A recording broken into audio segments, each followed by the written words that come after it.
Mabuti! Hatid sa inyo ng Pride with Stay Away Formula. Automatic Pride. At CDO Idol Cheese Dog. Proud ako sa'yo. Go, Idol, go! Ay, sa pula, sa Puti!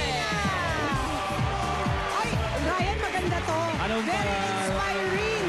kategorya natin ngayon? Oo, mga kwento ng pagbabago at pag-asa ang daladala ng ating mga kontrapelo ngayong Holy Wednesday. Okay, kilalanin na natin sila. Para sa puti, narito na si Evie Dabarkad's coach, Alan Kay. May kasabihan po tayo. It's better late than never. Yan ang kasabihan ng mga teammates ko sa puti. Ito na si Helen, si Ivory, si Deborah, si Catherine, at si Gina. Sigaw ng mga girls, sa puti tayo! Puti, puti, puti!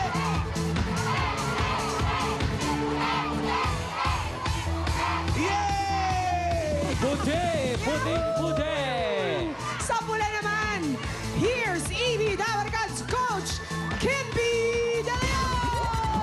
Okay, kung sila may kasabihan, kami meron din kasabihan dito. Yesterday is history, tomorrow is mystery, and today is a gift.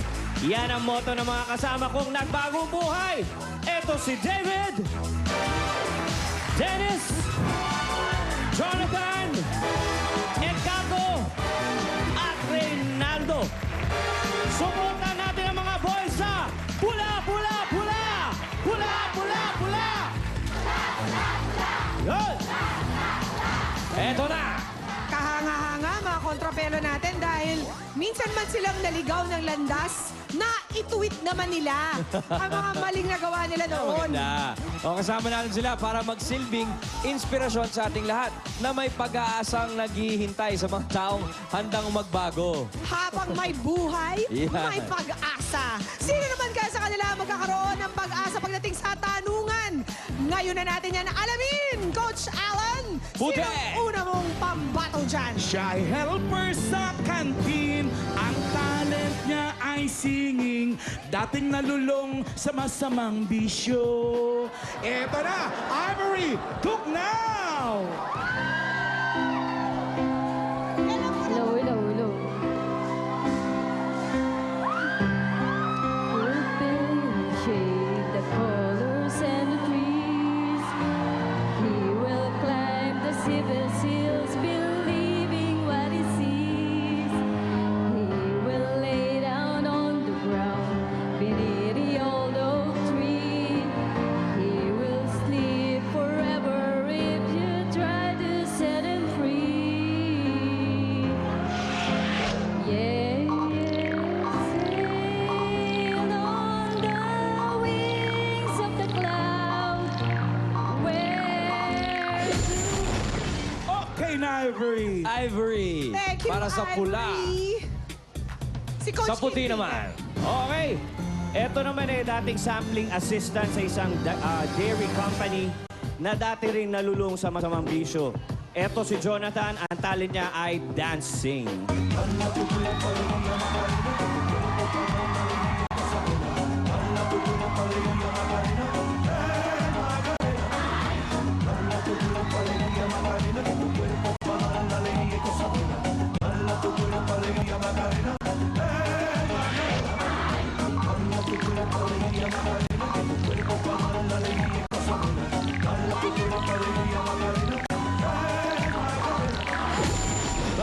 Mahusay gumiling doon si Jonathan, ha?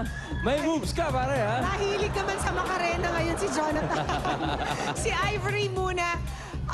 Si Ivory po ay 3 years naging drug dependent. Pero, Nag-volunteer siya. ikaw mismo nag-volunteer na magpa-rehab, Ivory. At which point mo na-realize na kinailangan mo ng tulungan ng sarili mo para mahinto na yung masamang bisyo mo? dahil po sa parents ko. Parents mo nagsabi sa'yo. Hindi po. Ayoko pong malaman nila na nagkaganon ako. Takot sa magulang pa rin ng umiral. So, nung nangyayari, nung naging drug dependent ka pala, Ivory, hindi alam ng pamilya mo? Hindi po. Nasa malayo po kasi sila eh. Nasaan sila? Sa province po. Nasa Nung province. parents? Nung time po na yun. Okay, pero kailan nila nalaman? Nung dumating na po sila. Pinagtapat mo sa kanila. Kaysa Pero, po malaman nila sa iba eh. anong feeling, Ivory, na Nalampasan mo yun. Oo, na-kick mo yung habit? Masarap po. Mabuti naman. We're happy for you, Ivory. At hanggang ngayon, drug-free ka pa rin. Opo. Good Alright, job. congratulations, Ivory. Si Jonathan naman, 3 years naging drug dependent. Ikaw naman, ano nakapagpatigil sa'yo, Jonathan? Nung nakilala ko po yung asawa ko po. Aba,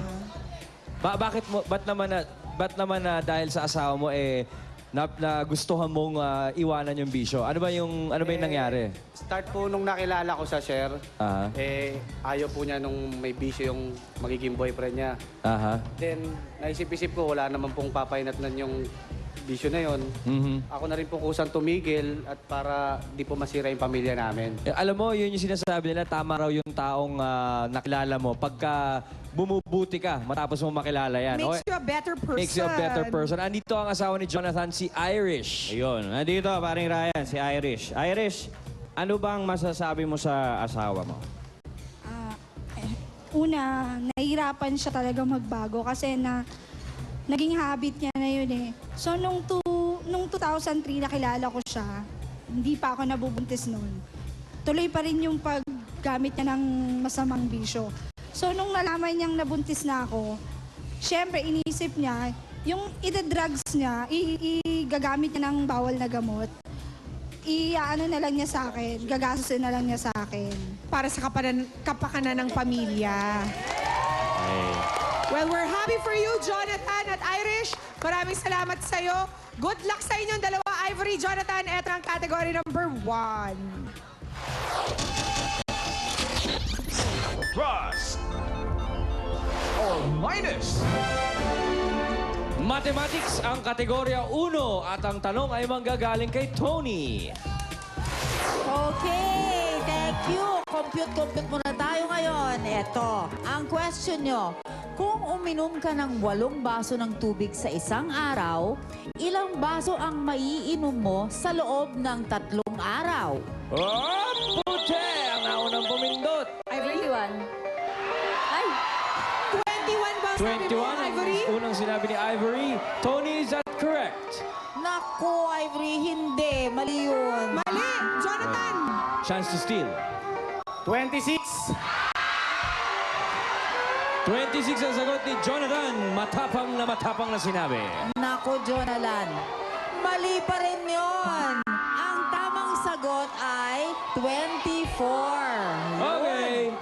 8 times 3. Jonathan, Ivory. Sorry, wala Tabla tayong pa rin. punto ngayon. Thank you very much, Jonathan, Ivory. Ayos lang yan. It's okay. Tabla pa rin naman. Patas na patas. Oh, Alan. Sino nang pauna mo dyan? Pangarap ko'y di maabot dahil sa bawal na gamot.